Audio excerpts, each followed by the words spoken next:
What's up, everybody? It's Charles, and today I'm taking your questions on becoming a better technician, rodent damage, R32's overheating, and more. This is episode 224 of the HumbleMechanic podcast. All right, remember, if you want to get a question on a show like this, you have to email me, charles@humblemechanic.com. Put question for Charles in the subject, ask the question right at the top, then give me some space, then give me the details of said question. That helps me out so much trying to filter through all the emails that I get. And if you don't see your question on a show like this, be sure to check the quick videos playlist on YouTube where I do one question per video. And remember, if you want to take the show in the car, out to the yard while you're cutting grass, you can listen as well on your favorite podcasting platform, iTunes, Stitcher, Google, and of course at HumbleMechanic.com. And as always, the Q&A shows are sponsored by CRP Automotive. They deal in a ton of OE maintenance and repair parts, as well as make the factory DSG fluid for VW and Audi. You can, of course, check them out at crpautomotive.com. And hey guys, if you want exclusive content from me, as well as discounts to places like Black Forest, Eastwood, MT Knives, Adams Polishes, Kerma TDI, and a whole bunch more, check out that Crew membership program. Great way to score some awesome stuff for yourself, as well as help support the show. As always, links down in the description. All right, we're wrapped up with all that stuff. Let's hit these questions. First one up. What advice do you have for a new tech at a dealership as far as handling tickets and workflow, or how to handle / not get flooded with tickets? All right, awesome question. My initial gut reaction to this question is you shouldn't be worrying about it, right? As a new technician. Now, new can mean different things to different people. Are you just starting out at that dealership and you've been fixing cars for 10 years? Or is it like your third day out of tech school? Well, if it's your third day out of tech school, you shouldn't be worried about that. And what this really comes down to is the leadership in your building, your dealership in this case, they should be worrying about that. You should never, as a new technician, be stressed to get a car done fast. Your goal, in my opinion anyway, as a new technician, is to get the car done correctly first, cleanly second, and then third, maybe fourth, fifth, sixth, we worry about how fast it happens. That is part of being a new technician. And if you're working at a place that says, all right, new guy, here's a repair order, I need it done in 13 minutes, well, maybe you're not in the right environment. And having that right environment really is a huge part of being able to be successful or not be successful as a technician. So my gut is like, don't worry about it, just learn how to fix cars, and that'll shake out. That requires good management, that requires a good dispatcher, that requires a good service advisor. Having the perfect trifecta of those is not super common, but it is out there. I had a lot of times in my career where I had a great setup. Now, I think the key here, like so many other things though, is communication.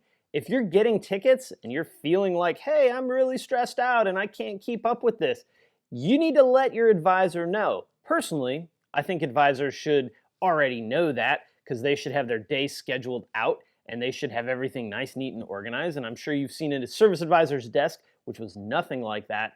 But if they're not living up to their end, right, they're not doing their part, then it is up to you to regulate that yourself. And that's open communication.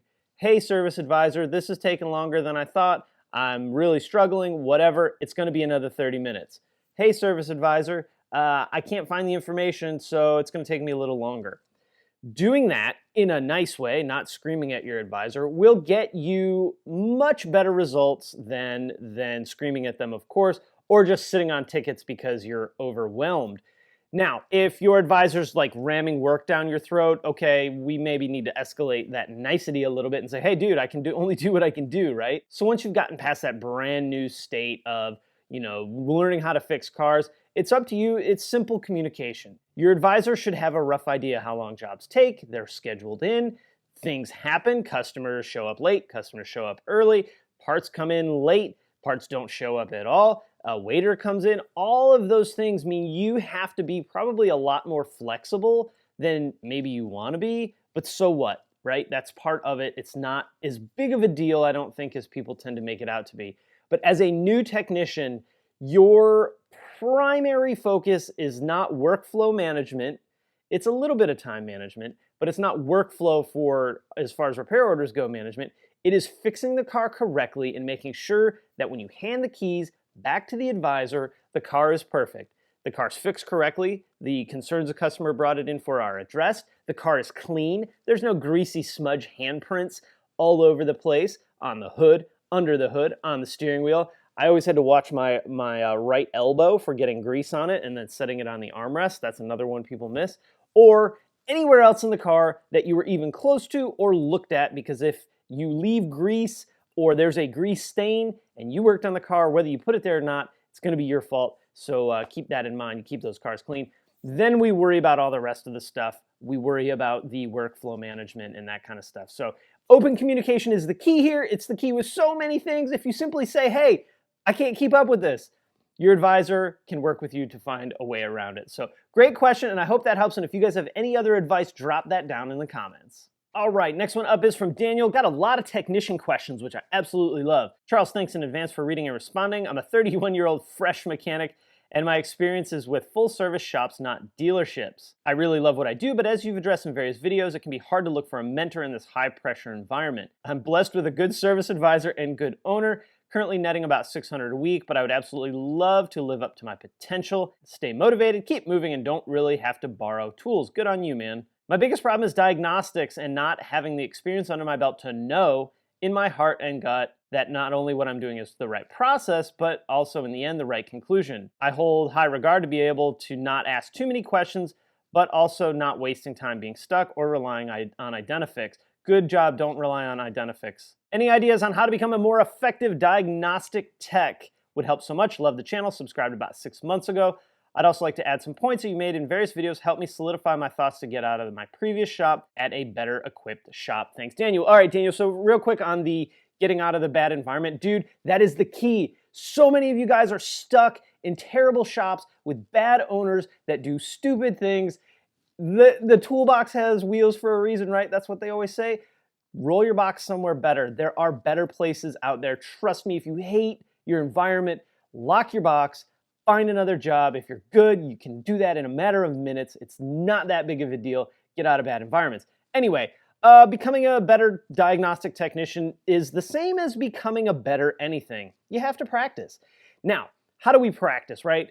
When we're at a dealership or a shop, we have to rely in a lot of ways on what comes in the door, meaning we may not be able to slowly develop our process over time. One of the really great things about being at the dealership is you see the same problems over and over again, so you can begin to hone your diagnostic skills based on that repetitive, common pattern failure. The bad thing is after a couple of those pattern failures, you know what's wrong with it when you pull the code. You might check a couple of things, but you're going to be right that it's a coolant temp sensor, 99.76% of the time, and that little bit that you're off is some weird random problem that you probably should have put an ECT on first anyway because they're that bad.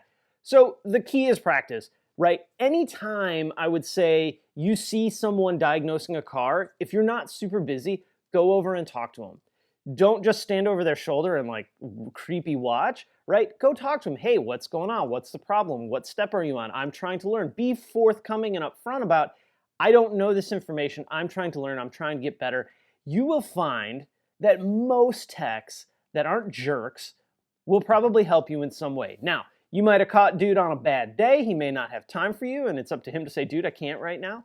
But you might find that he's going to bring you in or she's going to bring you in and really help you understand their mentality and their thought process. Beyond just relying what comes in the door, start bugging your own cars or ask maybe your shop foreman, hey, we have 2 hours of downtime. Can you bug a car and let me try and diagnose it? Doing those kind of things when you know it's a bad coolant temp sensor and breaking out your multimeter and checking for voltage, checking resistance of the ECT, checking your information out of the scan tool. All of those little things that maybe add 10, 15 minutes to a car are gonna help you get better as time goes on.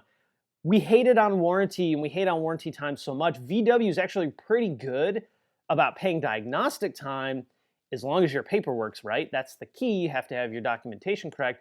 What that allowed me to do at the dealership was really take my time and really diagnose the actual problem. Sometimes I got there quick.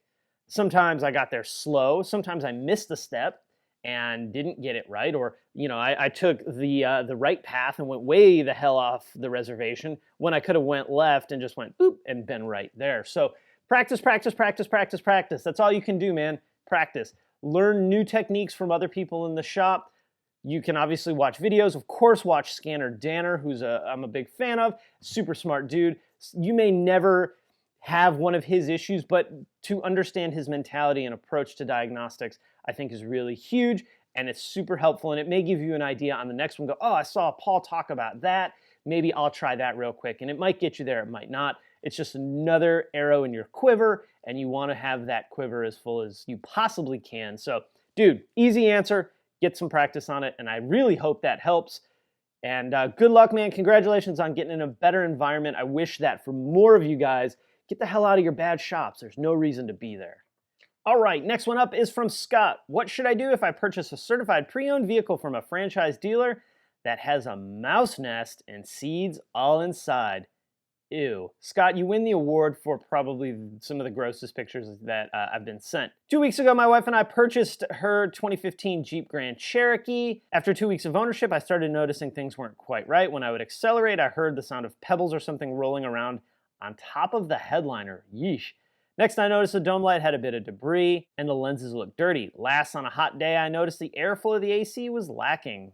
Fast forward to tonight. I pulled the cabin filter off and found a ton of seeds. How do I approach the dealership to get this taken care of and to ensure the vehicle lives up to what we expected it to be as CPO?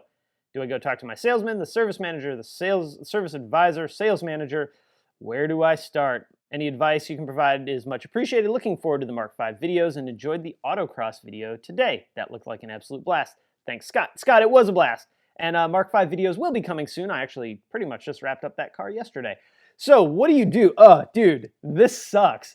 First of all, it's crazy that this kind of made it through the certification process, but that process is only as good as the people executing it. So I'm glad you found this issue so young in the car's life, as far as your ownership anyway, because had this been 6 months down the road, they probably wouldn't have done anything about it. So what do we do? I've never ran into this situation before after a customer's bought a car. So we need to talk to everybody, right? We need to call our salesman and let him know, or let her know, hey, I have this problem. It's super gross. What do I need to do? They're probably going to refer you to the service department.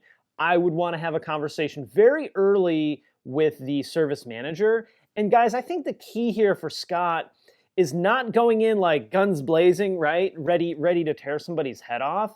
I think going into this genuinely concerned about the longevity of your vehicle, concerned about the potential damage that these rodents have caused, and really with the goal of getting the car fixed. Now, getting the car fixed may mean a couple of different things, but that's going to be our goal. It might be that they just get you another car, right? And depending on the damage, maybe that's worth it to them and to you, maybe not. I don't know.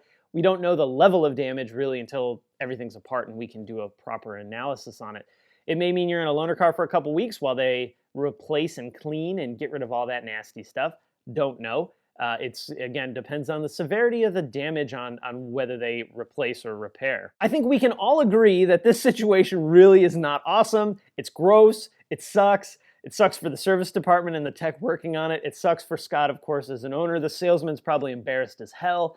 I'm sure the dealership doesn't really want a ton of people talking about it either. So, Scott, I think the keys here are going to be patience.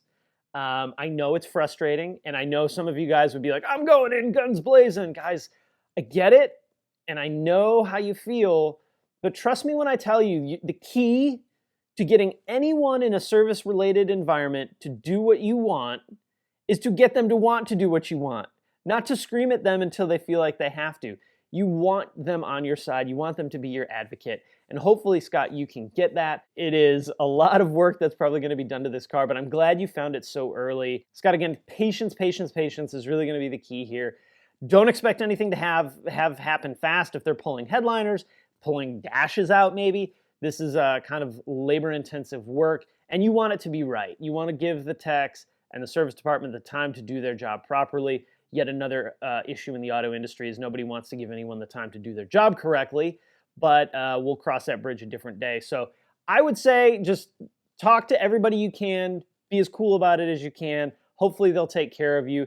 They could easily tell you, hey, you bought the car, this is outside influence, we're not doing anything. But I think most reputable dealerships wouldn't do that after such a short-term ownership, especially like if you park your car in the garage. This probably didn't happen while you owned it. Honestly, when it probably happened out on their lot, maybe beforehand, because I'm struggling to think that might get past someone in certification, but you never know. It could have been a minor thing. It could have been a really great car that got pencil whipped in cert and put out on the lot. When everything is done and shaken out, drop a comment down below and let us know what happened, man. Good luck, because I'm glad it's not me working on that car, and I'm sending good vibes to the tech that's working on it, because man, that can be pretty damn gross. All right, last one up of the day from Dan. Hey Charles, hope you can help me out with my R32. It's overheating at idle. What could it be? The details are below. Just hit 80K and my fans aren't coming on. I've checked the fuses and they have the correct 12.67 volts. The AC power and heat work. They don't seem to be commanded. I cannot see the measured value block or output diagnosis test. I unplugged the fans and the car didn't even notice they were unplugged. Only thing I've done is a UM tune. There are no codes coming up when I scan, no warning lights unless the temp gets to the red and then it says stop, check coolant. Fans spin freely so they aren't seized. I work in sales at a VW dealership. A couple techs take a look at it. They aren't sure what's happening. They did check to make sure it had a green top ECT. What's going on? Okay, green ECT. That would have been an early one. Dan, so let's think. I have an idea of what I think's wrong with it, but let's think about what's happening to this car and when the situation is occurring. So it's overheating, right? We're not cooling down our coolant enough. When is it happening? It's happening at idle. So when your car is moving, we're getting airflow across the radiator. That's cooling our coolant down, keeping our engine at its proper temperature. When we stop, we lose that airflow through the front of the car, through the radiator. So what do we have? We have two cooling fans that pull air through the radiator to cool the coolant down. If we're only overheating at idle, odds are our fans aren't working at all, or they're working in reduced capacity. So what I would do, if this car were to come into the shop, the first thing I would do is I would flip the air conditioning on full blast, and I would walk my butt around to the front, and I would shine my flashlight down and see if the fans were coming on or not. If the fans are coming on, good. We at least know the fans work, so the fans themselves should be good. If the fans don't come on, all right, now we know the fans aren't coming on. It could be the fans. It could be the fan control module. It could be the command on for the fan control module. All the fan function is controlled through the fan module on that car. So you're not getting any faults. I'm not surprised. The car didn't notice the fans unplugged. Not surprised. The car doesn't monitor those fans like it does on some of the newer stuff, so you'll probably never get a fault there. First thing you want to check is open the hood. Take the battery cover off. Flip that little cover for the fuses off and look at the middle fuse. That's the fuse for the fans. If that fuse is blown, you probably, well, we know we have a bad fuse, and you probably have a fan that's no good. If those fuses are good, and these three right here are all good, really though, you need to do more than just look at them. I had one that kicked my butt because I pulled the fuse out, the fuse looked fine, put it back in, didn't check power or anything because they always look melted, right? I got caught in that trap.